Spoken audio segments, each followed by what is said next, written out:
They. Okay, good.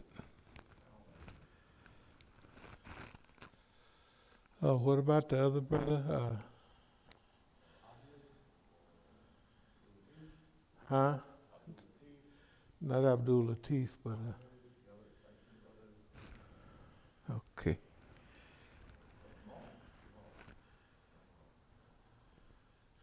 The brother that comes sometimes sits right there. Oh, okay.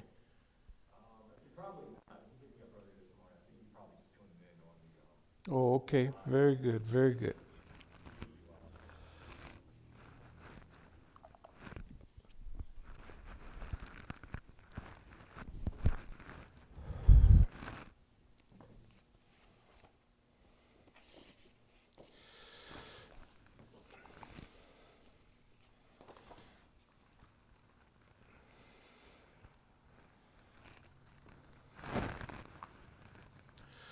Doo-doo-doo.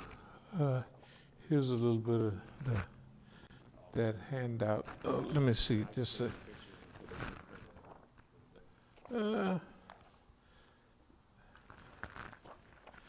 if you were going to take a picture, it would be best to take a picture of, yeah, the one in color. Yeah.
Okay.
Sure. Okay.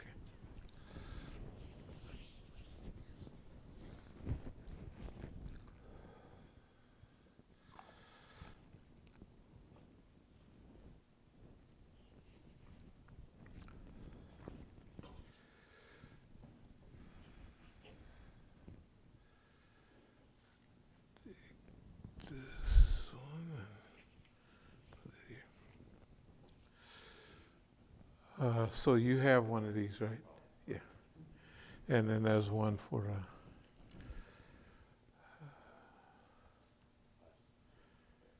Yeah. Bismillah ar-Rahman ar-Rahim. Alhamdulillah. Alhamdulillah Rabbil Alameen. Today's program is kind of like, it follows off of the khutbah, which we did, was a management style of Prophet Muhammad sallallahu alaihi wasallam. This one is kind of called Thriving on Chaos. It comes from, here it says how to use chaos to your advantage. Now, this Thriving in Chaos came from a book by Tom Peters. Can you look up Tom Peters?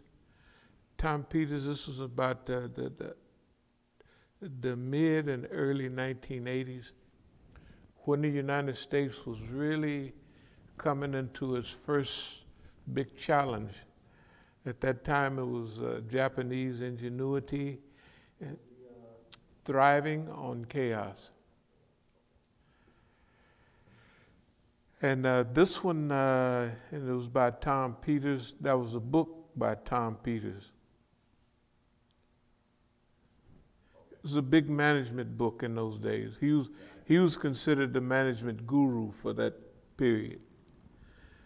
And I got these from Brother Jamal. I guess this is when we was dealing with all the controversy a few months back, when we did the program dealing with panic and conflict and challenge and how you should carry yourself and what have you. And we went over some of the basic guidelines of how to manage during chaos, how to manage during a challenge.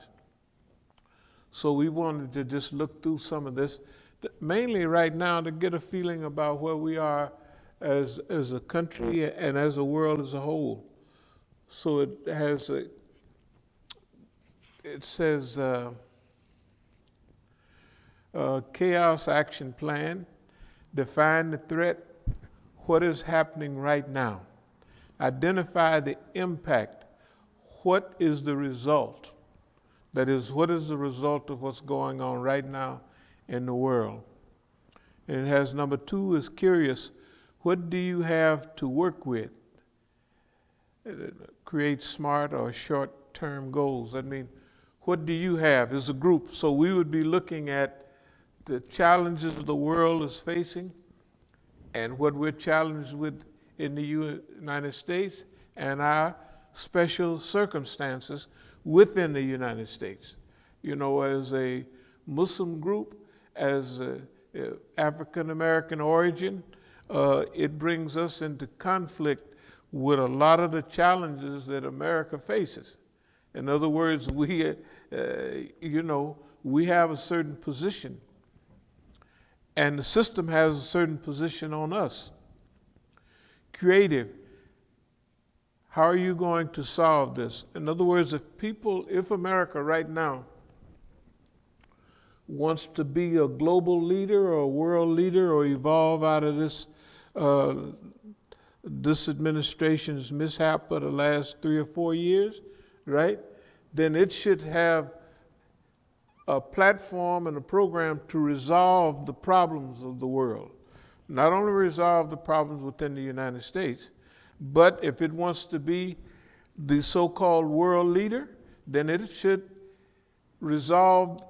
participate in resolving the problems in the world. That's what a leader does.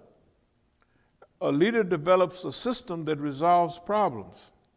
So in our near future, we should have people that when they want to be elected to a certain, they should promise and have to stick to it that we're going to solve these problems, and we're not going to solve them with war, right? Yeah, because they take war as not, well, this problem happened, so we'll go jump on those people and fix that up. It's not happening, it's not working, and the world is too complex now, and destruction is so deadly that you have to have, it would be insanity to elect somebody as a president that he says, if they do this and if they do that, then we're going to jump on them. Instead of saying, in the world in which we live, there's ways to solve problems, right? So if there's 20 ways to solve a problem and only one way to go to war, we're not going to take that. That goes at the end of the line. So we got 20 opportunities to solve that problem. Legitimately, legally, right? Correctly, and non-violently. Where's so-called a win-win situation? Courageous, take action. How can you use chaos as an advantage? As we go along, we'll see where we're coming from. I'd like to read this part here where it says, vestige. It says, in business and in life, we're put to the test, not when things are going according to plan, but when they are going differently than expected. How we react can be the difference between success and failure and determine whether our mission comes together or falls apart. Identifying the chaos in our lives can help break unproductive reactive cycles. This is a journey toward using our chaos to thrive. Practice using the chaos model. Be patient with yourself and the people in your life. That is good advice. Be patient with yourself. Don't over-demand, oh, you're a failure, because you go crazy. And they ain't no good, so you're shifting it both. Two bad decisions. Being impatient with yourself, right, and being impatient with other people. Practice using chaos models. Be patient with yourself and the people in your life.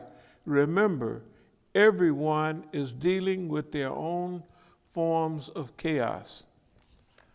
Okay, then it has up here, how to thrive in chaos. Prepare. Clarity of mission, clarity of expectations, process, and practice roles and responsibilities. So it's always, we talked about missionaryism, visionaryism. We talk about visioneering. That means if we come into a situation, visioneering, like engineering, how can you shape, fashion, and form your vision of the future, the near future? Where do you want to go? What do you want to look like? Expectations. What you expect in the future will have a lot to do with what happens, or if not, at least how you respond to a situation. In many cases, would deal with your expectations.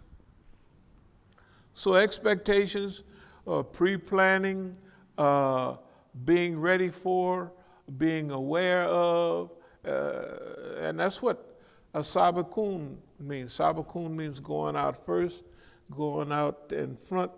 It means taking a leadership position. It means anticipating what may happen and then solving the problem before other people even get ready for it. So they anticipate. So expectations, not only expectation, but clarification and anticipation. To anticipate. Then it has do. Remember the mission. Access and evaluate. Get creative. Solve the problem. In other words, there's an old saying, don't fix the blame, fix the problem. You look at the administration, what are they doing? They're fixing the blame on everything and everybody, but they're not fixing the problem. Adjust, debrief, honest participation, identify what went wrong or what went right. Implement changes. Be curious, be responsible, be authentic. Clarify, define the threat, identify current impact, determine the mission, identify the team. Those are things that we're in the process of doing. Curious, evaluate resources, identify your challenges, what needs to happen, create short-term goals. Courageous, take action, be adaptable, seek opportunities, redefine the process, assign roles and responsibilities, develop plan, alignment. And then at the bottom in big letters it has avoiding blaming and complaining. And it has right here the biggest mistake during times of chaos is blaming and complaining. So it has here, avoiding, blaming, and complaining. Okay, just as general, if we look at the world, if we look at our world inside the United States, what is the main, everything is blaming and complaining. Can you imagine, just like we went through a few months ago, the things that you should do, they're doing everything, at least the leadership here is doing everything that it should avoid. It says avoiding blaming and complaining, right? Avoid causing the people more headaches and what have you. What do you have to work with? This is on page 5. Curious. That means, what do we have to work with? What, out of all of these things that are going on in our world, right? What does our movement have to work with? And that's realistic analysis. That means, out of everything that's going on, what can we do? What do we have available to us as a resource, right? It could be psychological, it could be physical, it could be spiritual. What resources are available to us? Okay. So then the next page is, what is the new plan and the mission? What is the new process? Are there new roles and responsibilities? What is new that is being implemented? Remember, during chaos, not everyone is going to agree. Seek alignment over agreement. Seek alignment over agreement. In other words, everybody's not going to agree, but you can get everybody lined up, headed in the same direction, so we don't oppose each other. Courageous, take action. If you have a threat, you have an opportunity. There's something, have you ever read in management about SWOT analysis? Strengths, weaknesses, opportunities, and threats. Yeah, that's for the last 20 years, 15 years, that's been in vogue. It's called a SWOT analysis. Strengths, weaknesses, opportunities, and threats. What are your strengths? What are your weaknesses? What are your opportunities? what opportunity, is there opportunity in all this? One thing about it, in life, there's always opportunities if you look for them. People come here from all over the world, and they see nothing but opportunities. They're black people too. The Sudanese, they come and they get to work together. They work for low wages, little or nothing. They save their money, they put together a plan, and then they got a gas station. They have a 7-Eleven, and you look around in 20 or 30 years, all of them have got little businesses going. And usually they thrive. They make some mistakes. They might buy a beauty supply distribution thing, you know, and it goes a little slow, and they sell it to Koreans, but something like that. But they see opportunities here. They left Africa to come here. When you and I go to Africa, guess what? We see opportunities everywhere. Why? Because we come from a different environment. The other thing is we're more motivated because we got to make it over there. Right? We don't have friends, relatives, nobody. We got to make it. So, you know, African Americans that left here and went to Africa, everything was an opportunity. Man, if you get a little bit of this, you get a little bit of that, you do this, and hey, we thrive. There's teams of Negroes going to Ghana and other places. Right now, they're doing well. Because how they see the environment. You see what I mean? It's the same environment that everybody left there coming over here. We left here going over there. That's the thing about immigration and migration. Now I just want to deal with a few things.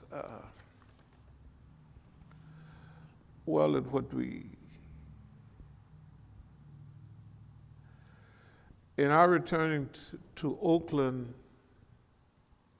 there's an alternative narration.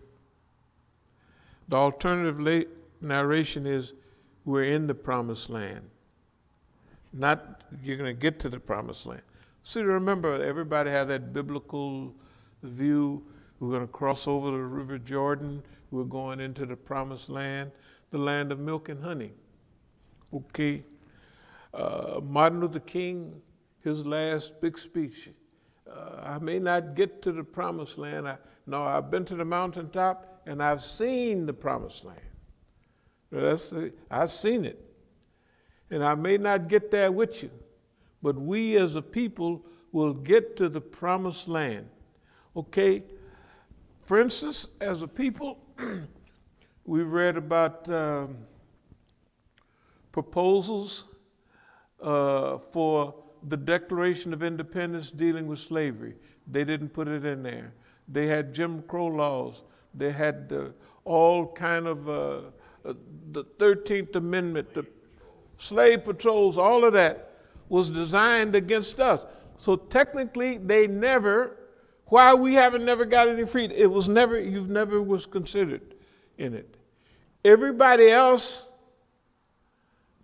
since immigrants made the thing, colonists made the thing, everybody else can come. And even Africans can come. When Africans get here, he haven't been through trying to be a success 500 times and being beat down every time. Finally, technically what happens is you actually give up. It's learned helplessness. White folks know what they're doing.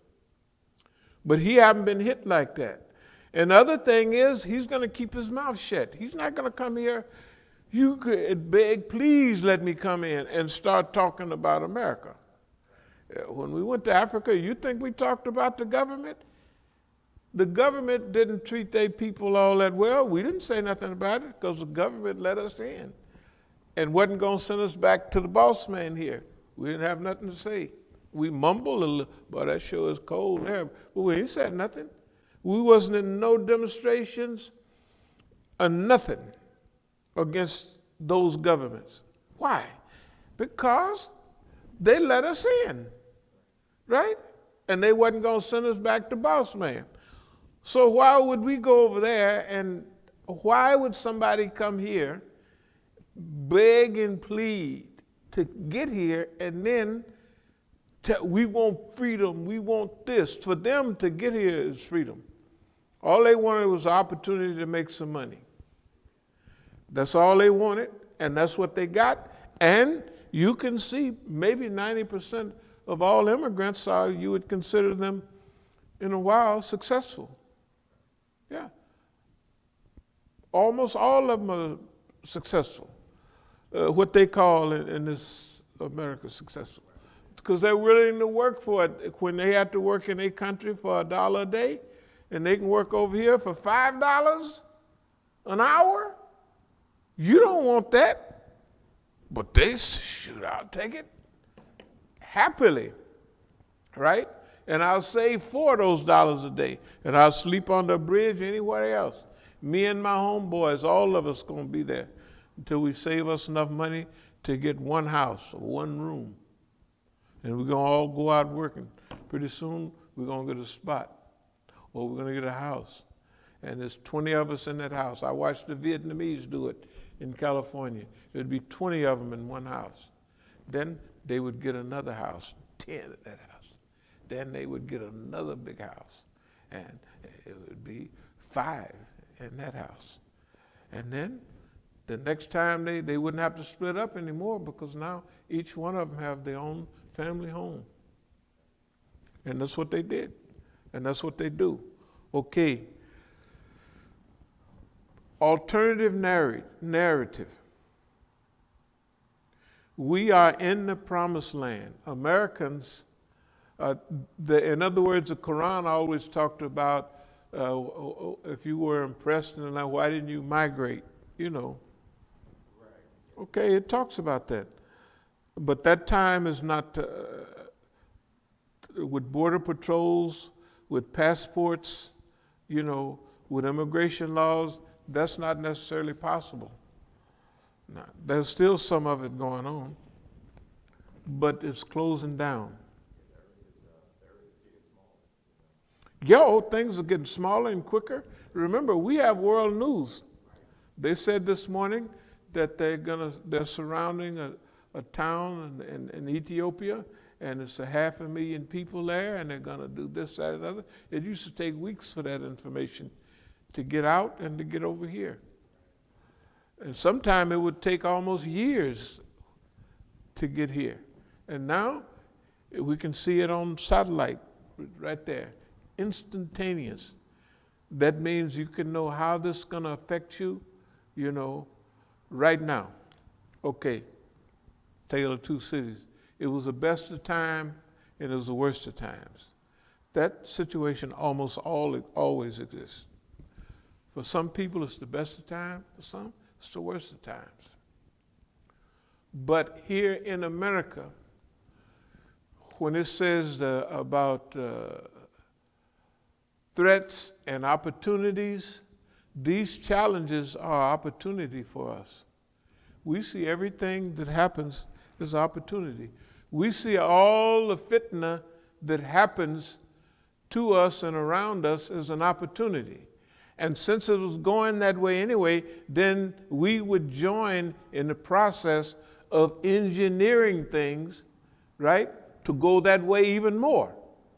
Yeah, we're part of the engineering process. Since it's going that way, you want to mess with us? Good. Then really mess with us. We're opening the door, right?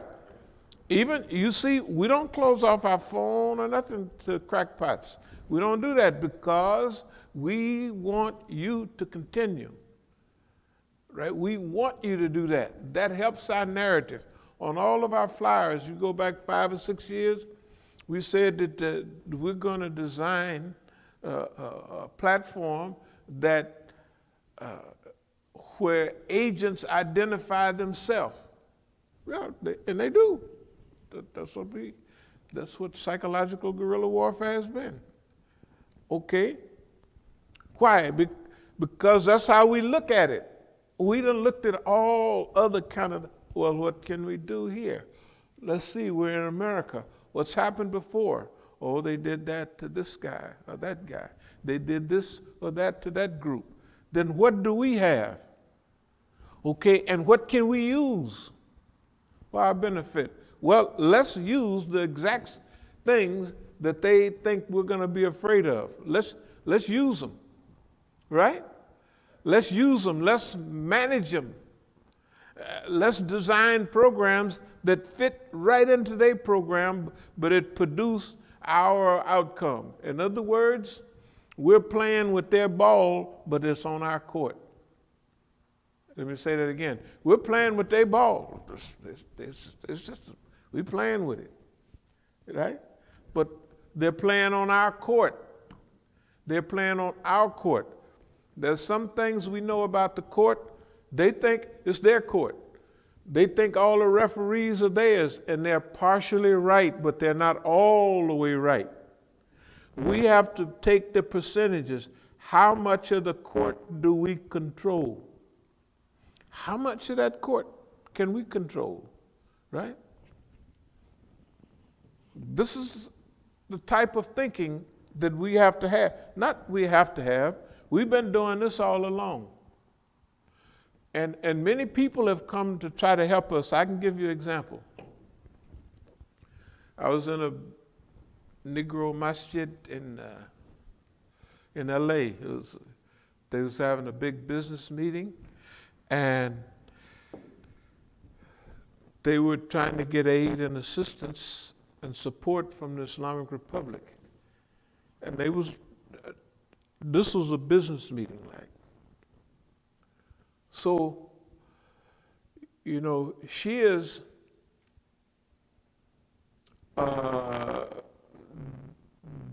they eat halal, but they also eat according to the biblical, you know, about shellfish and about this, that. Yeah, some have fins and scales. It don't eat that. So that means everybody, all of us Sunnis, if it come out of the water, we said it's okay. Okay. That means catfish too. Okay. All throughout Africa, everywhere they Sunnis, they eat tons of catfish. In Iran, in the rivers and in that, they're catching tons of catfish that with their other nets and all of that. Catfish, they can't eat those. One of the things they was going to do for Negroes, okay, we're going to bundle them all up, you know what I mean? In other words, freeze them.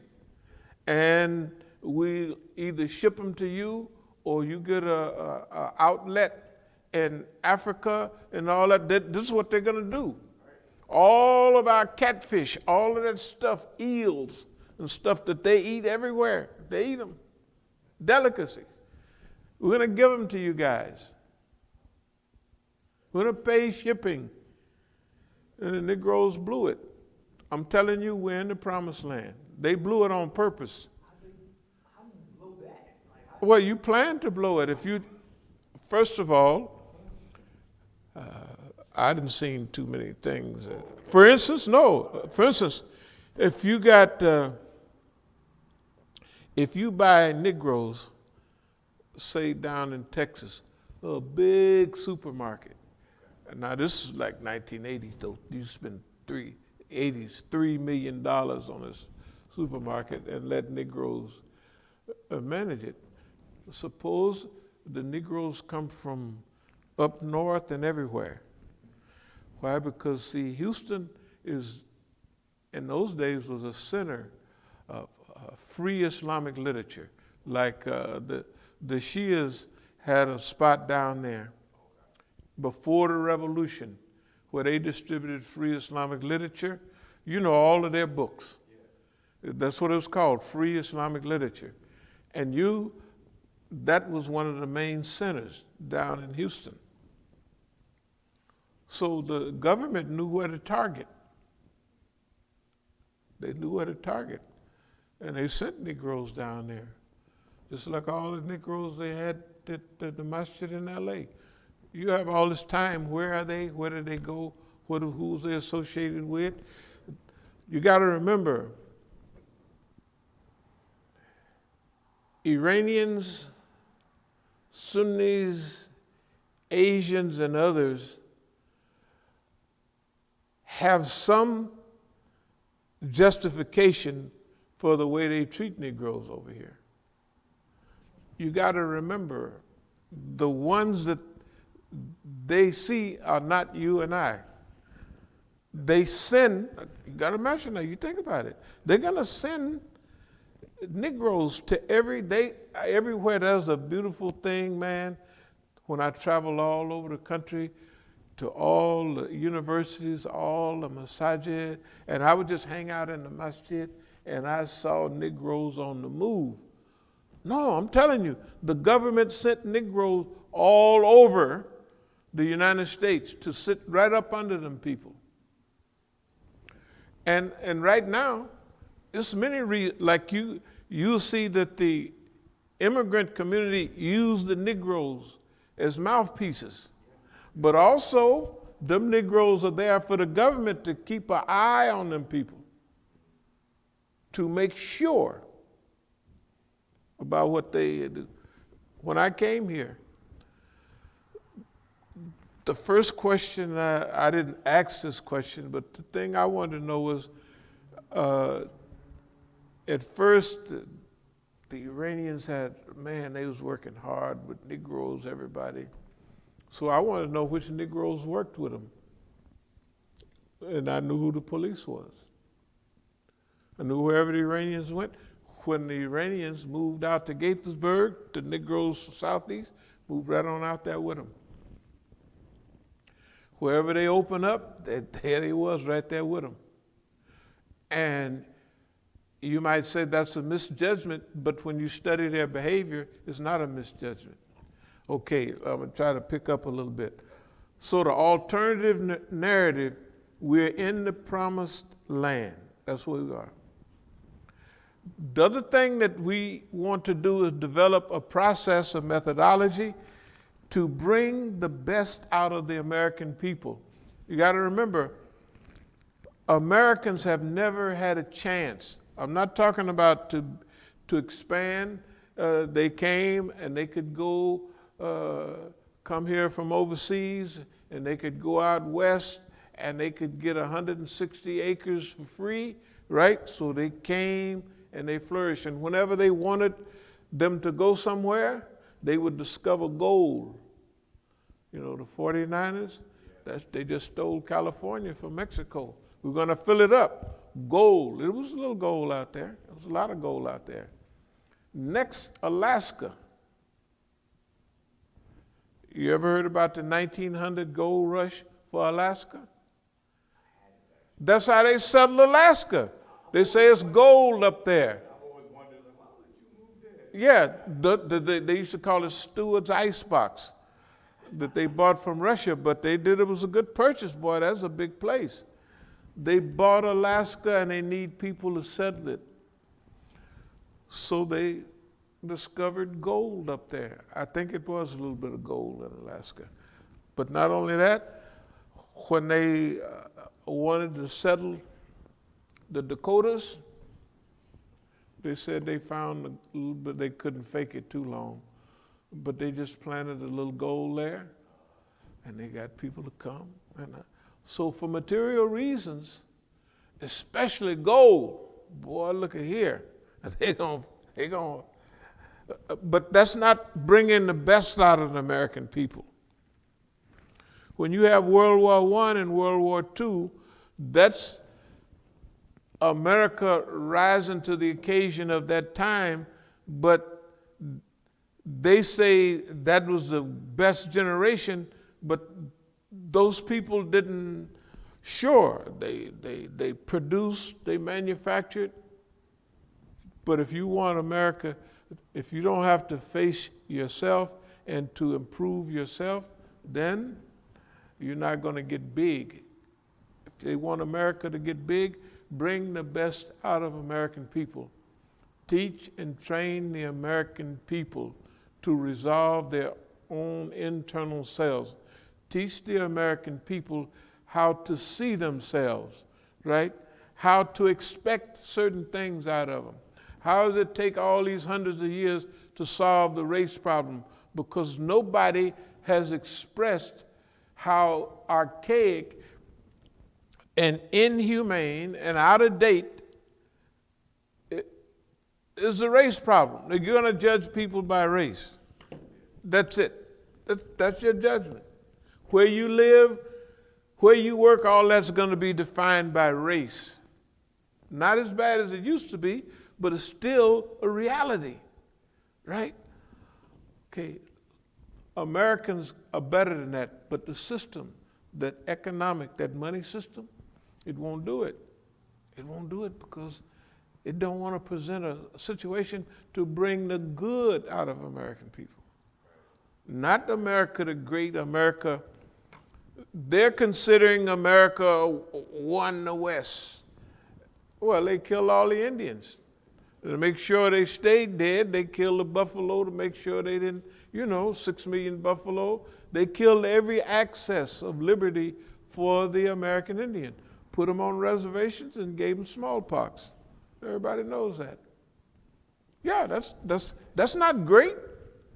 You conquered the people, you made them do what you broke them down. But that's not, to break people is not greatness. To build people is greatness, right? A government should make life easier and better for people, not worse and hard. All right. So now, got to remember, this is fitting into where we come in. People have much hidden potential. So you have to train a nation of heroes. If you want heroes, you got to train them to be heroes. You can't make them scared of everything. If I lose my job, I'll starve to death. You can't have no heroes like that. They're scared of everything. How are Americans? They're afraid of everything. And even in China, started back 5 years ago, they started programs it was almost like an anti-drug program, but it was a computer, to get kids off of their telephone. I don't know if you saw that and all of that. No, it was like a camp situation because like China, like here, people will walk off a cliff doing their phone. I see them walk, they walk in the street. Sometimes people are just cars. Secondary, what's on that phone? That's insanity. That's insanity. Okay. So this is an opportunity to make America good. That's our real mission. That's our real mission, to get American people to do things because they are right. Not because it's a gold rush, but because we have aligned a set of principles, right? And we want to do right.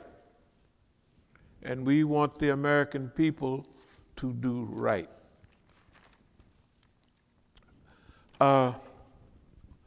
We just looked at that book, what was it? Thriving on Chaos. See if you can look up management by walking around.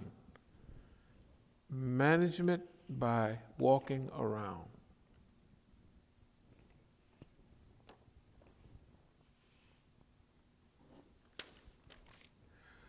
Again, that's Tom Peters, the same guy, Tom Peters. That might have been his book called On Thriving on Chaos.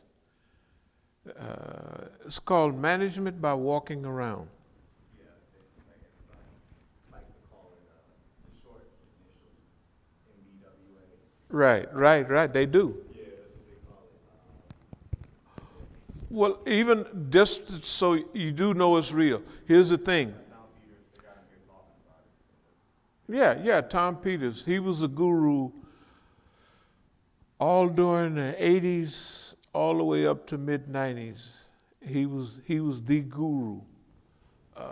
There were several management gurus, but he was a big guy during that period. And this is his book, Thriving on Chaos. And then there was a chapter, Management by Walking Around. Have you ever heard of the leadership policy of Umar radiallahu anhu?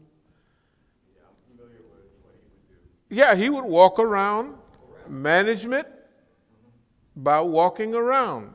Okay, so he would walk around, and one time as the guys, they was drinking and partying, he jumped over the fence, say, yeah, you jokers, I'm fixing, and he used to carry a whip. So he said, yeah, Amir al-Mu'minun, we did one wrong, but you did three. One, you jumped over our fence on our property. Two, you didn't salam us, and they had one more. And Umar left. So yeah, you dummies is right. But he didn't say, I'm going to get you anyway later on. But because that was the sunnah. Now, one night he's walking around, and you can imagine how close everything is. Yeah, you're walking right up next to somebody's house. It's not a big wide street like walking in the middle of the street here. You're walking right up next to the house. And in the yard, you can see and smell what they're cooking and everything. So this lady was doing poetry against Umar. Oh, Umar, why you keep my husband up there away from home so long? So he heard her. Then he went to his daughter, Hafsa, and he asked, how long is it, what is the period of difficulty for a woman to be away from her husband? She said about 4 months. You know what Umar did? He had to rearrange. Every 4 months you go up to the war, and then after 4 months you come back. That you talk about listening, paying attention. That's this girl talking about me, boy. She mad, talking loud. You know, probably want me to hear it. You know, and she's doing poetry. You know where you might be singing in your house. She's just doing poetry, and it's against Umar, because Umar got a husband up there. He probably ain't been back in a year and all of that. She missing her husband. So management by walking around mean that he heard that lady. This is firsthand information now. This is real management. And he goes to his daughter, Hafsa, and asks her, how long is it that a woman can stay away from her husband without, you know what I mean? When does it get to be a real challenge? She said 4 months. He made that that was the new national time limit. Talk about fixing the problem as opposed to fixing the blame, you know? Right. He didn't get mad. He probably was mad, but he didn't. He went because that was his process. Yeah. Management, the white folks now in 1980, they was 1,400 years later, they said, we're going to do management by walking around. In other words, don't stay up in the office, big managers. Go down and talk to people, get around, get a feel for how things are really happening. That's what they meant. Management by walking around. That's why Umar was such he's pretty, in Western literature, they used to call him Umar the Great. He was big. Yeah, he was real big. So, some of the other stuff.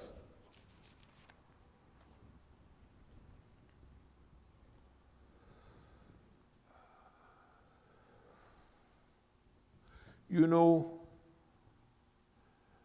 we've been dealing directly with the government knowingly since 1966. And I mean, before that. But in 1966 is when the government took a couple of my friends and told them they used to smoke weed. They was the only one that dealt with a lot of weed around in the neighborhood. And they borrowed $200 from me to buy some weed. I said, sure.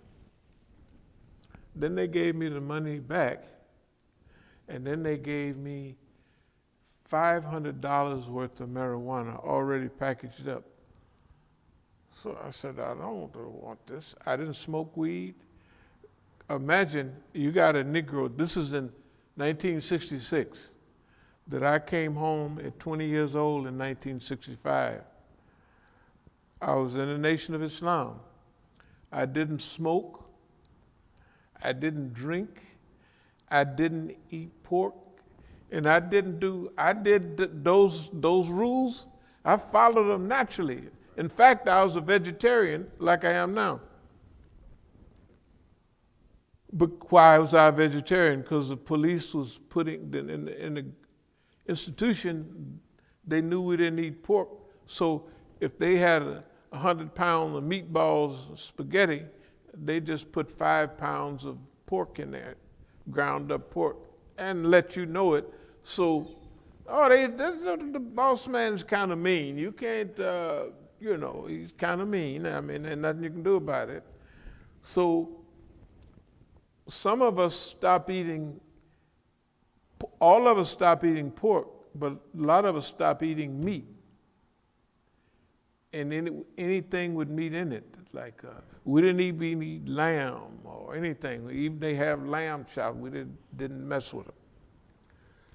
So to me, it turned out good. Now imagine, nowadays they have vegetarians, lacto-ovo, they got vegans, they got all kind of people. It's common.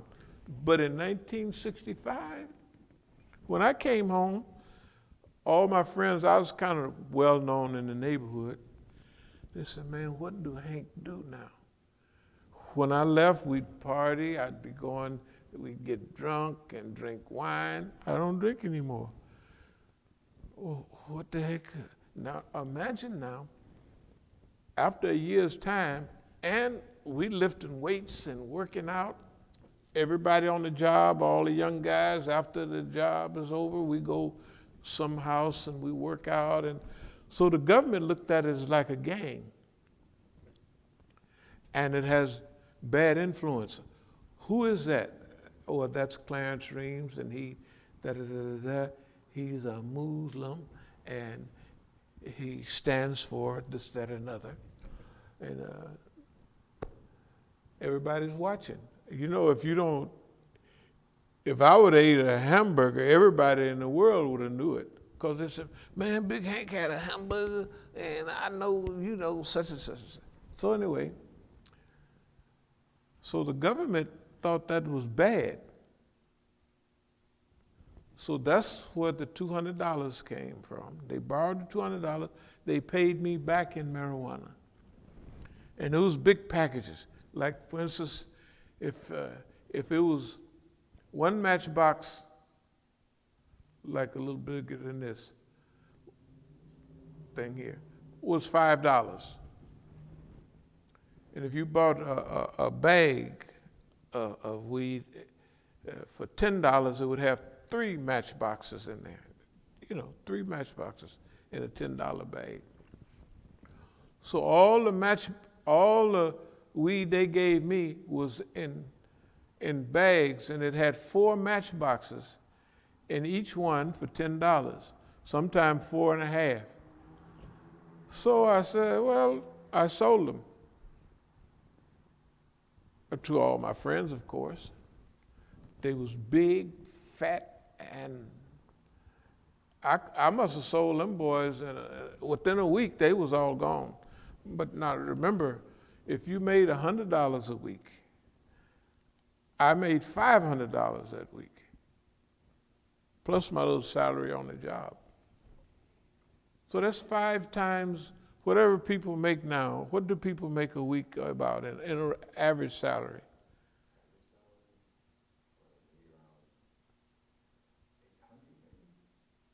How much? See, I don't know. It kind of depends on the city. Okay, but so let's say if they made $1,000 They made 1,000, per week, that would be a good salary. Okay, well, I had a good job. So let's say if I made $100, I brought home $100 a week. Suppose you brought home 5,000 that week. You would say, what? So I went back, I said, hey man, y'all got any more of that stuff?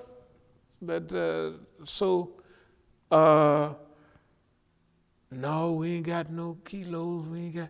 So I called down to LA to one of my friends. I said, man, y'all got a lot of smoke down there? He said, yeah, man, we got plenty of it. So I went down, I started going to LA and buying my marijuana, coming back up to Oakland. And within a few months, I was wealthy. I mean, because I said, when I make $3,000, I'm going to quit. You got to imagine in those days, that's a lot of money. Shoot, I made $3,000, just like.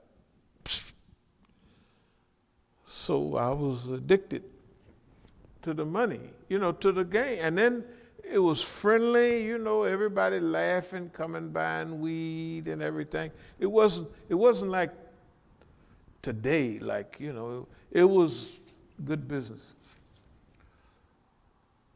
The government did that to divert me from the movement. That was their purpose. They didn't divert me from the movement. I got more involved in the movement. In fact, I developed the thing that they didn't just hate the Black Panther Party, they hated even more a black economic program, right? Economic enterprise zone that gave everybody employment, and we were to now, and I knew it then. I said, man, because I noticed when we didn't have no smoke, as an organization, it wasn't people getting around too much. But when we had it big, everybody was ambient. They was moving around. You know what I mean? In other words, we was influencing the economy. I remember that specifically by 1967. I said, yeah, man, when we a little low on smoke, things is a little slow. There's a bowling alley there. Things were slow there. Going to parties, it was slow. You know what I mean? But when they had smoke, boy, people was out laughing and talking, having a good time. So that only increased. And the bigger we got, pretty soon, it was an African American economic enterprise zone. They didn't want that. They was busy trying to get rid of the Panthers, and they looked up, they said, this nigga here is 10 times as important. Number one, half of the Panthers was in our organization, and I told them, we blacker than they are, which is true. Okay, anyway.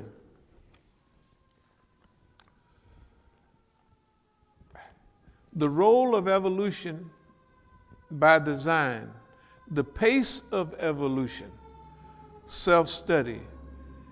That's going to be the discussion today. What do I mean? The role of evolution by design, the pace of evolution. In other words, at first, they're in control of the whole thing. But pretty soon, by self-study, that's what it says here, by self-study, you begin to manage your own evolution. And you begin to manage your pace of evolution. That's what we do right now in spades. Hey, there's nobody in history, no matter what they look like, there's nobody ever had this much going on and managing their own evolution. That means that certain things are happening in the environment. If those same things would have happened 30 years ago, 20 years ago, we would have responded different. But when we manage our own evolution, all the assaults, all the property theft, all that stuff was part of this process of managed evolution, where we call it design fitna. That was 9 years ago. We're calling it design fitna, but it's been design fitna before that. Because we call it something after it's almost done. After we've already done it, we say, yeah, this is design fit. Da, da, da, da, da. So, the pace of evolution. Right now, what goes on in Oakland, what goes on here, we're in charge of the pace of evolution. That's very important because what are they doing and why are they doing what they do? After a while, you have to come to, you got certain conclusions to come through. Either they're doing what they do to try to stop us, right? Or they get to a period where they realize that they couldn't stop you, so now they're going to assist you in order to get you into some other place where it would be beneficial to them. Suppose when you control your evolution, you don't move when they do all kind of things. We don't move when they say. They've been wanting us to go to California. The people are calling, so come back to California almost. That's what they're almost saying. We're doing this and we're doing that. I don't care what you do. We really don't care because this is the first time that people were in control where they managed their own evolution. In other words, managed evolution is when we were assaulted in the masjid, our reaction came from the pace of our evolutionary development. If it would have happened at another time, we would have reacted different. But we were in charge of it. Therefore, the cardinal principle, we are not going to allow these people to divert us from where we're going and to divert us away from them and focus on Negroes. You see what I mean? Yeah, there's no doubt about it. It's getting a little chilly. So we would not allow that. So this thing about the rate of evolution by design is very important. The pace of evolution, all of this comes from self-study. You remember, if the system does things, all the people that we know about, Martin Luther King evolved, Malcolm X evolved, all the other leaders down in Dixie, dealing with old Bull Connor and all of them, they evolved. But they evolved based on what happened to them, right? If this happened to them, they had to get better organized. If they tried to stop them over here, they had to pull this out of that, pull that, but they were never in control of the pace of their own evolution. The system was. Now, we've been doing this so long that we realize that. Remember, can you imagine if it's just 50 years experience? Actually, it's almost 60 now. Can you imagine all that experience? You get a chance to look at everybody. It makes no difference whether they're overseas. You got to remember, whether it was Africa, whether it's South America, whether it's the drug trade, whether it's the Islamic movement here in America, we have had a front seat in all of it. So when we're talking about all of that, we're talking from experience. I mean, redundant experience. It's not that they tried to throw us off once. They tried to throw us off 15 or 20 times. And we made them repeat the process so we could be sure it's all classified and notified, archived, chronicled. That's what it, right? Historicized. And that's what we've been doing on purpose. Okay, right now, we'll go back to Oakland when we get there. And when we go back to Oakland, we're not going like mad, or, because they do this to you, they do that, and then they think you're just going to blow up and say, everybody, the police, all these niggas did this. No, absolutely not. What vision do we have of Oakland? We have a vision of the best prosecuting attorneys in the world. And we're going to be better than them guys. They're just human beings. What the heck? They studied law. We've been involved in, from our end, for more than they have, right? Therefore, we don't have a vision of a Negro cussing out white folks like they think we're going to do, like in the court, like we did in the last court. We're not going to do all that. No, we got other stuff we're going to. That's setting them up. We're setting them up. They don't know what we're going to do. We're going to have, when this is over, they're going to say, them niggas is educated. Them niggas have studied this, right? Man, and I ain't gonna talk about all the stuff, but we're gonna whoop their behind in their own courthouse. We're gonna whoop their behind. It's all already handed out. Everything they've done, they've already done it. They've already done it. They can't take that back, right?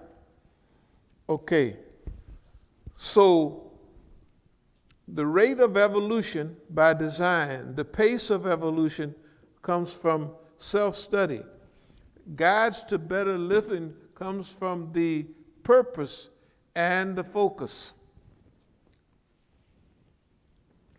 The other thing is the same words like discipline, focus, positive mental attitude are tools for our destiny, but they mean different things at a different time.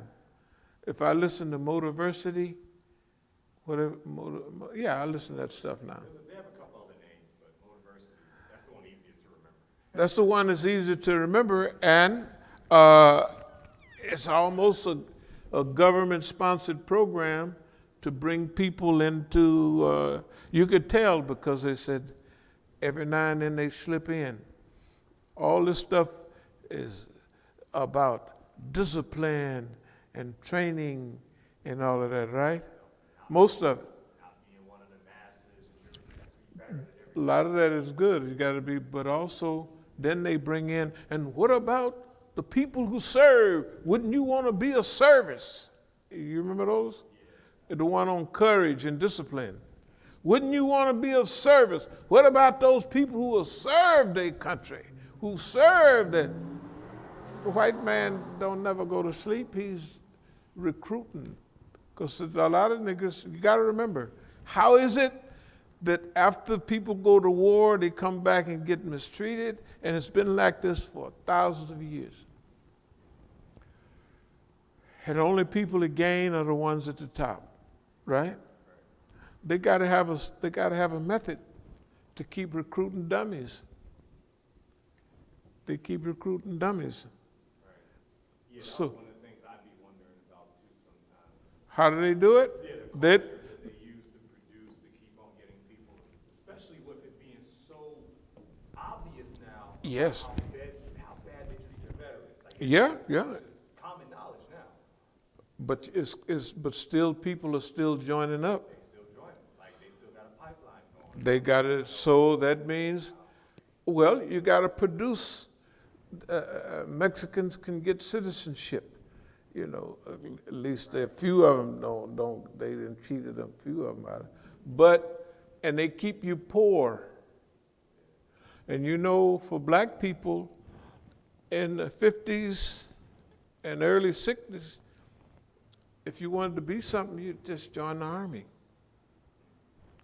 Because there was nothing, you want to pick cotton? Let it pick cotton. You join the army, you go over, and at that time there was no real wars going on.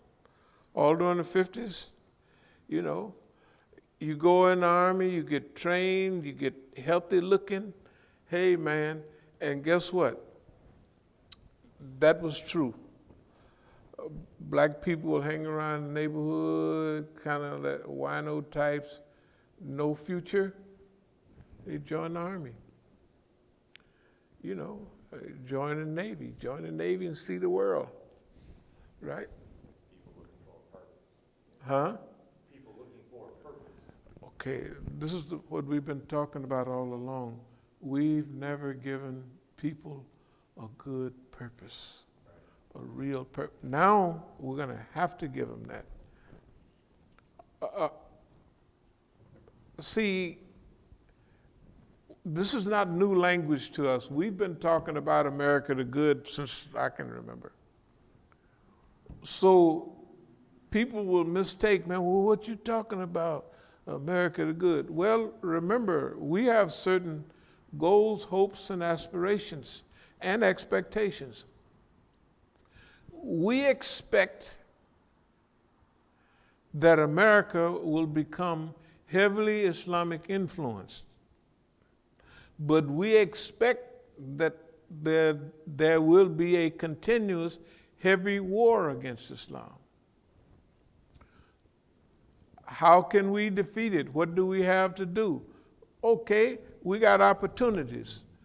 If we live a good Muslim life, and if we help the society, all the society, the Negroes, we're here, we came to reach out for the Negroes, because this is the Negro neighborhood, and okay, but see, it evolved from the time we first got started.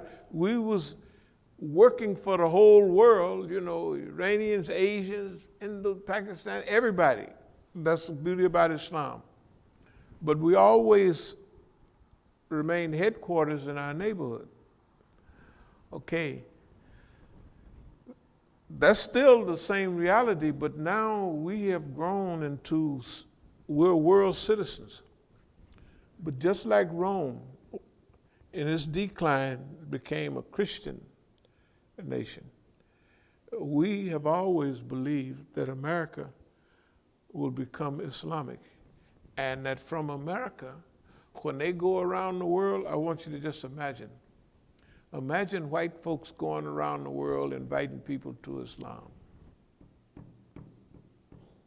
You better know it.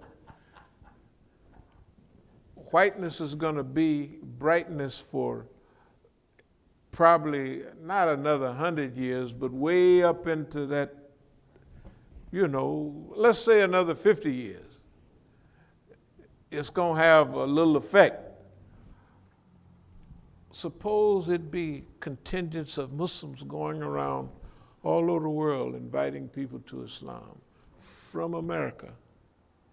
Suppose America is now that we're working on a 20-year program of our vision of America and what it could be, put together by American people. Clean water, clean air, and all of that, right? All of those things. That's what we have to look for. We have a choice. This is the thing, that we have a choice.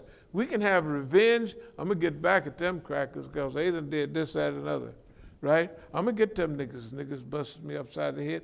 We could do that, or we could do the good thing, or the Quran always says, that's better for you if you but knew, right? Yeah, we taking the best road. That's what we're doing, by choice. Ain't nobody making us do this. We're doing this by choice. Okay, let me speed up a little bit. Historical evolution of Islamic movement. Historical evolution means that we have an opportunity to take a chance and to kind of form and fashion. See, people think calling people to Islam is the best method. I believe showing people how Islam works is the best. Be a good Muslim. You won't have to do all that talking and dawah. You see what I mean? They're going to say, man, why are you there? Well, you know, happen to be a Muslim and da-da-da-da-da. Yeah, and what else? Because you're living it. That's where we're headed. One of the things that we had to get over was that people think of us and they hear us and they think of violence. Well, when we show these pictures with blood streaming down our head and you see there is a peaceful response, that's a better proof than the Pettis Bridge when they beat them Negroes upside the head back in '65. It's better proof. It's proof. See, when we go places now, we talk about nonviolent resistance, we got a reason, we got verification, we got proof that we practice nonviolent resistance. When we talk about alternative resistance, we have proof that we practice alternative resistance. You remember you asked a question a couple of months ago, well, what are they trying to do? They're trying to do all that. They're not trying to do one thing. They're trying to destroy the image of Islam, which they, in the media, they have destroyed the image of the beauty of Islam. And the Negroes and the other people don't help. They do one good deed and they got cameras there. We're feeding the poor. And they got all them cameras. This is ridiculous. What, are you trying to feed the poor, or are you trying to get on the weekly news that you're doing some good? We're good too. You know, that's why some of the people that are Muslim, they don't even mess with some of the other Muslims, because they're too busy trying to sell themselves to Europeans. Okay, let me see where we are now. The psychodegradable. No, I'll go back to guidance out of misguidance. What do you mean, guidance out of misguidance? Everything they've come with for us have been misguidance. To try to misguide us back in the 60s, well, we turned it into the only in the United States. You got to remember now, maybe you're younger, you're over here, but out there, that program was so effective that now people, when they talk, they don't talk to me a whole lot about Islam. Big Hank, man, that was, and all of my girlfriends, not girlfriends like, I used to have a lot of girlfriends, but they were like friends. You know what I mean? I would, the neighborhood Negro girls, you know, like most people when they get big, they leave them alone and they go get these little thin-nosed cutie pie girls. You know what I mean? What we used to call the sedity ones. You know, I kept my home girls right there on the street. We was all together, man, and when they would show up, I'd have them in the car, and they said, man, I felt like movie star. I said, that's right. I shared that so-called glory with them. Because to them, I'm telling you, most of them have passed away now. That's really something. But that's the part of life they remember. That was the high point of their life. They never could get anything in life that, for them, topped that. I say, y'all got to leave that stuff alone. That was 100 years ago. You know, well, how could you leave that? I say, you don't know how this is. This right here, I couldn't explain it to them because it don't look like, that looked like what it was. It looked wonderful. It looked wonderful. Everybody treated them wonderful. Oh, y'all with Big Hank, y'all, man, that's the crew, that's the in crowd. Shoot. Well, what everybody want to be accepted by their people. And when they walk in the store, pushing a little buggy with their baby in it, that's so-and-so. She ride with Big Hank. Can you imagine how it was in those? If you was riding down the street, see, like now, you're at the basketball. Everybody's in the white man's newspaper and on TV and all that. Imagine the only people, all your heroes was in your neighborhood. So if you drove down the street, now everybody, you can get a Cadillac, just push a button and they'll drop it off Vroom, they'll drop a Cadillac off at your house, right? Yeah. Today, now. Imagine in those days, hey man, when they talk about the Cadillac was heaven, that was the Negro, yeah, that was big, it was big. But anyway, the people would stand there and talk, man, I saw Big Hank and Cheryl they drove down the street, then they turned the corner, then that's what they would talk about. Everybody, no, that's what people talked about. Man, so-and-so at the club the other night, man, so-and-so had on such and such and such. That's what they talked about. That was the good thing about our neighborhood. All our heroes was right there in the neighborhood. And, so anything, it had a different value. Okay. But now, out of this misguidance that they was trying to work on us, we became guided out of misguidance. When we went to Africa, well, we just helped the people there. But look, when we was in South America, can you imagine when we was in South America?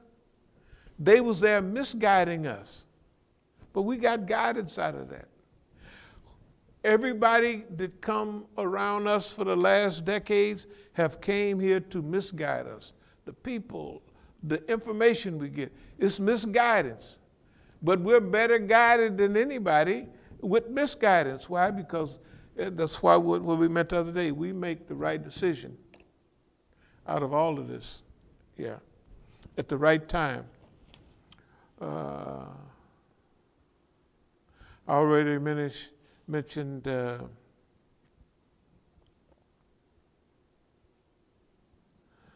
our choice, solving world problems, visualize as a top 10 attorney, Yeah, we're just visualizing that. They want us to get mad. They do stuff at the house. They do stuff everywhere. They do stuff at the dentist's office. They want you to get so mad that you go into court and just say, everybody, the police, and everybody. No. Don't worry about that. We're not going to do that. We're going to do better than that. And I have here, we did this so that suppose half of what we have instituted is true and correct. Suppose half of what we say is true. Just half of it. Suppose half of what we've done is correct. Of course, we think it's all correct, 98, 95%. Just imagine what those numbers stand for. Imagine the people, the courage level, that they don't have the courage to do any of these things. They just don't. They don't have them. It don't exist. And therefore, they won't be able to solve those problems. The other thing is the U.S. has lost its ability to plan ahead for the largest number of people. We could take Iraq, Afghanistan, Iran, Yemen, Syria, Libya. Afghanistan, next year will be 20 years. For real? Yeah. Yeah, it'll be 20 years next year. They went there in 2001. They sure did. Heck yeah, they did. Good God Almighty. Those are wars of, and they don't leave with we just beating the drum and talking out. They leave with their tail between their legs every time. Same thing in Iraq. They went over there jumping up and down. They're leaving with their tail between their legs. With Iran, they tried to prove Iran and try to break Iran. Iran has been in the front of the people of the world, and everybody have been saying for decades, if they did one of those things to us that they do to you, we would be finished. And now look at them. Maximum sanctions, maximum this, and Iran is still there. And Iran has less problems than the United States has. And ain't nobody doing nothing to the United States. What's the name say? Shift the focus of America. New world building. What did he say? BBB, build back better. Well, that's what, hey. Not build it back better, but set aside the the old desires. The promised land is not a place, it's a condition. Promised land. So for an immigrant, America's a promised land. They get to work, do all that. It's promised land for them. But I believe that there's a stroke of, to tell you the truth, I think, and I believe it wholeheartedly, that Allah is protecting our direction and guiding the whole show. When I talk to the white man, I just be bragging and talking, but I know that they could flip a switch and the nigga would go poof, just like that. I already know that. I know what they did to all of my friends. I see everybody. The people, they break them down, they destroy them, they do, and none of that has happened to us. Everything is a benefit. Oakland Story, platform for a new world dispensation. And that's where we're headed. And American people just never got trusted to be great. They never had a chance. They never gave the people, they never gave, when I say the American people, I mean all of them. All of the so-called American people. And after the Negro, we want to help poor crackers because they haven't benefited from nothing. And they're the ones, if they're not guided properly, they will participate with this mean old boss man to finish us off. And we don't need that. Okay, are there any questions or any comments about any of this stuff that we've been dealing with? Brother mentioned, this was when you were talking about how they would send, but this is right around the time when you were talking about how, the white man would send, kind of teams of African Americans to go just be underneath the immigrant Muslims. Yeah. The brother said, I'm not sure if this is what he meant, but he had said in 1975, I'm assuming the system took over the Magistrate of Compton. I'm unsure, But another brother also said, must share to Muslims in Philippines. And let me check over on YouTube real quick. I had a couple questions myself.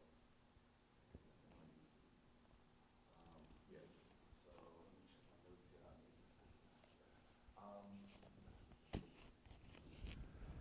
Okay, so, right, you had mentioned that we want to help Americans, do right. Yeah, yeah. That implies that we would have to give them a new value system. Yes. They would have to understand what is right. So Exactly. Think about how we're going to educate, because what they know is what's right now is what's dooming us all. We got to do a complete paradigm shift as far as their moral understanding. Can you kind of speak to that? Okay, sitting here with just the camera going, a few of us talking, it seems way out there. But in a few years, we want to have the institutions in place, all the media stuff in place, everything from movies to poetry and educational training. We, remember the other day we was talking about, I was saying we, that means y'all have to, that's what I'm talking about. Okay, we have to become teachers. We have to teach the people that. Remember, nobody's going to teach them that but us. If you have somebody that's teaching people what we're talking about, I'd like to hear it. Even this little girl, the little Swedish girl, poor little thing, Greta, that's cold-blooded the way they, I want to get to her and tell her this, hold on, because that you're young, and sometime being young, you want almost instant results. You want to mix some Kool-Aid in there, stir it up and take a drink. I said, I want to let her know. But remember now, that's not far-fetched. Imagine the people in Hollywood that want a new deal, that they don't like the world the way it is. And they know from making movies that when you they know the effect that they have. Okay, so it's not going to be me and you and a few more brothers in a few years. We're going to be in and out of all the offices, the institutions. You got to remember that this stuff goes, this plan, is this implemented? And this being implemented now. Oh, it's going to take off. It's going to take off. That means that, see, it's not just me and you and a few more of the brothers. It's a whole world of people out there. You hear it all day long in the media and everywhere. They want a new deal. They want a new deal. This is not working. And then, so now, what do we do? Okay. Since we have encountered more of the system than anybody else during these modern times, that means that we have the authority to teach the people how to survive and thrive under these conditions. That's what this has been all about. The Oakland story is to tell people, you don't have to, you can thrive if you got a group. If it's 10 of y'all and y'all stick together, you know, and 5 of you fall apart, you still got 5 sticking together, you can do it. You know, they got to know that. They got to know that if whatever your crew is, whatever your team is, if a certain amount of y'all stick together, you can get your job done, and as time moves forward, you can turn around and help all the ones that left or that got tired. And remember, for people to get tired is not bad.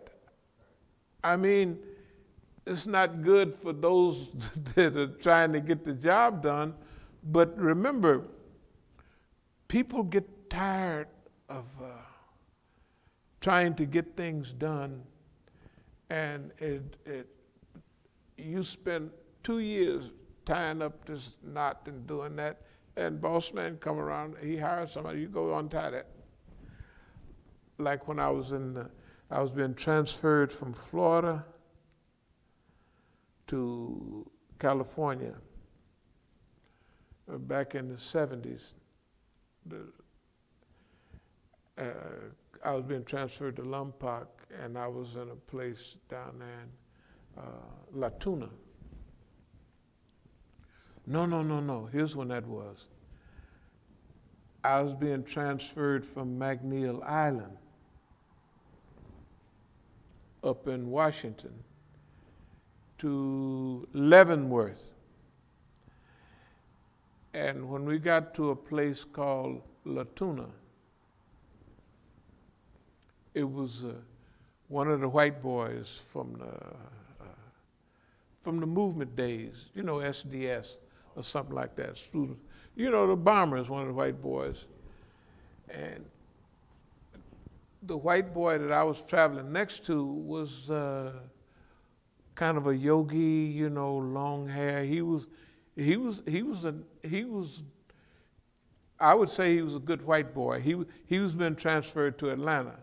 But he and I were handcuffed together, and when we would go to a room, when they transfer us, you go stay at one jail at night, another jail. Okay, me and him would always go in the same cell together because we were sitting together. So we was talking about the guy. He says, man, the brother talking about the white boy, he said, he was saying he was despondent. He said, because you hit your head up against a brick wall all that time to knock a hole in it, and they go get some dumb, what he was saying, white man to plaster over that spot, and you done used up all your energy and got all them lumps on you. So what he was talking about was the despondency of the movement in 1975. By 1975, remember, the rebellion is over. The ideas are floating around. Everybody's wearing tall naturals and black power, all that, but it ain't nothing happened. That move, they done, by 71 and 72, they done broke that. That's all over. So the point is this. Like, for instance, I have friends and family, and they turned all of those technically against me, or they work against me, and they work against me because the system done told them, you know how he is, and we got people, and if you want to keep him alive, you have to help us. And because we want, this is the goal, so-called the good cop, bad cop. You help us slow him down and divert him, because if he gets more power than he already has, they're gonna. And the people watch enough TV, they know it's true. There's a team, they can do that. Okay, so it took them decades and 15 years to get people like that. You know what I mean? So they held up good. When I get this big money from the white folks out there, I'm gonna give them some of it. Because they didn't held on, they did a good job. They did a good job. They held on 15 years and 20 years and all of that. That's good. So the point is, here we are now. We have a choice to influence the direction of change. And influence the direction of change means that we have to educate the people. We got to educate them, because nobody's educating them, right? And if that's our reason for living. That's what we're here for, is to help people. And we came through this process in the right way. If we would have came with the evil and all of that, wouldn't be the right way. You could go on and pray when you like, because we're just having this program. Yeah. So anyway, what's the other question?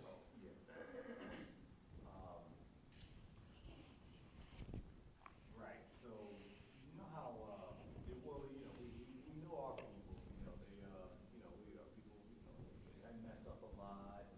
Sometimes a little bit lacking in work ethic and things like that. Just wanted to know, how do you differentiate between, say, police behavior and just, say, incompetent negroes? Incompetence? Okay. Yeah, that's a very good question. But I don't bother with that as much as I did 10 or 15 years ago. That's something, that's a good question to ask, and we'll deal with it from time to time. But if you remember 10 years ago, and one of the articles I put in there something about, it's been a job of the brothers to keep an eye on each other for this, that, and the, right? No, okay, that was 10 years ago. That was the end of that period. That was the end of that period, and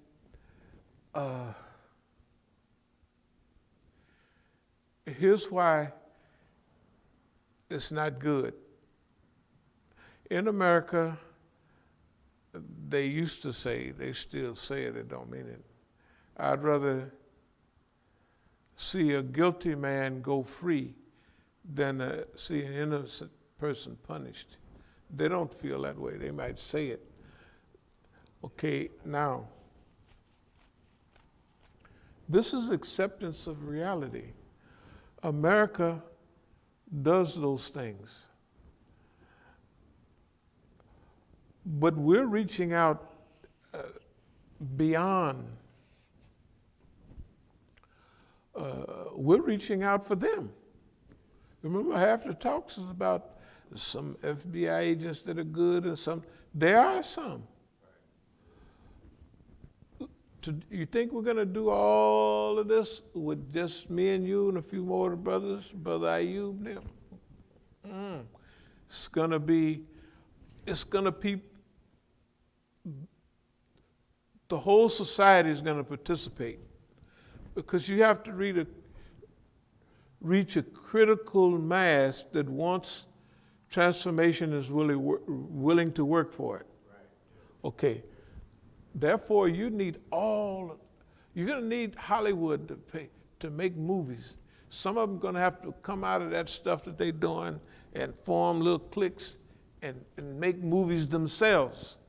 For what? Because the picture that we want to show of the possible future, those places, they may not even want to do it because there ain't no money in it. It has to be more serious, but it has to be also a certain amount of excitement and thought-provoking. We have to make all kind of, we want to present a picture of the future, a possible picture of the future, and we want them to participate in it in a big way. The things that will be used against us, we're already getting feedback from inside the system. It's kind of semi-obvious, but here's what we're saying. That ain't enough.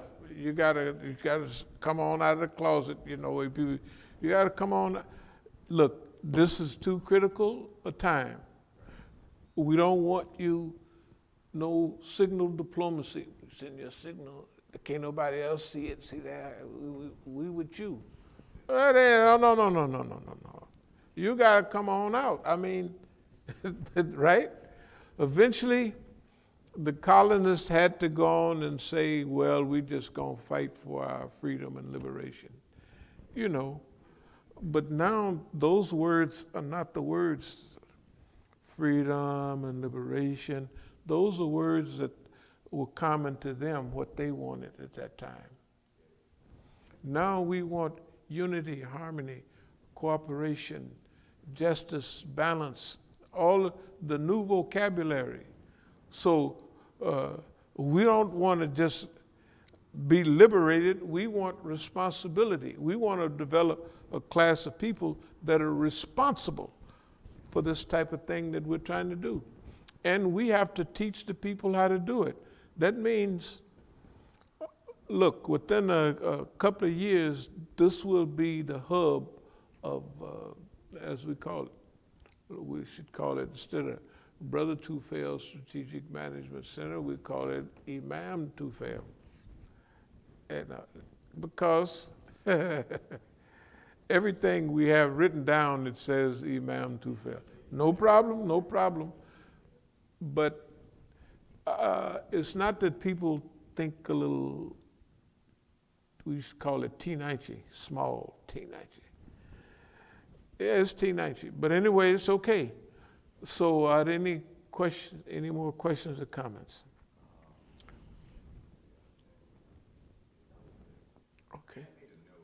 I guess I didn't write out the note long enough, but it was, I really like the analogy about, playing with the white man's ball, but, on our court. Yeah. And look, for technically, personally, I've never been more optimistic about the future of the movement. It's because things are taking what people would call a turn for the worse. It's not a turn for the worse, it's a turn for the better.